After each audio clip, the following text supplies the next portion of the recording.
lang ito nagamit to. Mind pink with button. Pero comment nyo na lang na mind pink. Ayan, Chloe! Mine na. Sa'yo na. Yours.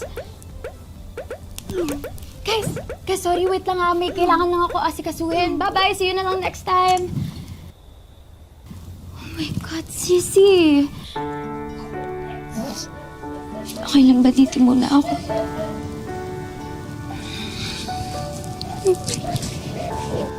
Ano naman ginawa sa'yo ni Aling Nadia?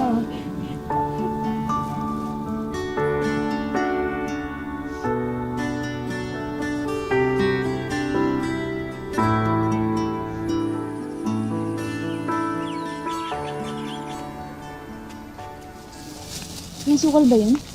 Wala. Yun pala. Ito na, oh. May suman? Oh, tsaka bumili ako ng manggang katerno. Naman. Ayan.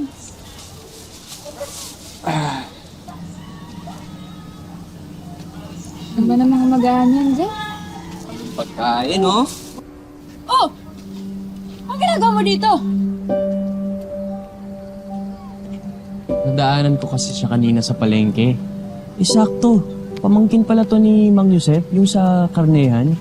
E di sinabi ko na sa kanya na sumama sa atin mag-almusal. Oh, nakalibre pa tayo ng giniling. Yun, no? Ang pala yung pagkain. Salamat. Salamat sa pag-imbita.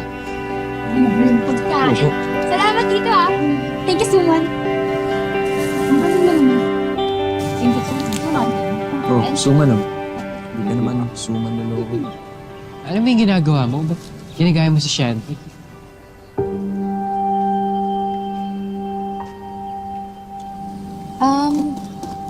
Kasi kung kakanta ulit ako sa harap nila, di ba dapat may mukha ko na iharap sa kanila, di ba? Ha? Mukha? As in, magandang mukha. Tsaka, maganda na rin siguro na damit. Magandang buhok. Zeph, wala ka namang dapat baguhin eh. Tinabayan kasi siya ni Aling Nadia na pangit daw niya. Sama-sama lagi siya ni Aling Nadia, no?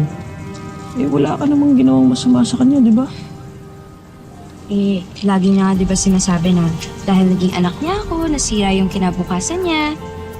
Wow. Kasalanan mo pa na naging anak ka. Eh kung pipiliin, siguradong hindi mo pipiliin maging nanay si Aling Nadia. No? Di mo ba talaga kakausapin yung nanay mo, Zeph? Bakit mo ba kasi tinitiis yung mama mo? Alam mo, kung gusto mo, dito ka na lang tumira sa amin. Sigurado naman ako na yung mama ko, matagal pa yung makakauwi. Tsaka yung kapatid ko, nasatiyahin ko sa Manila, kaya dito ka na lang. Hindi ko kasi pwedeng iwan si nanay ng matagal eh.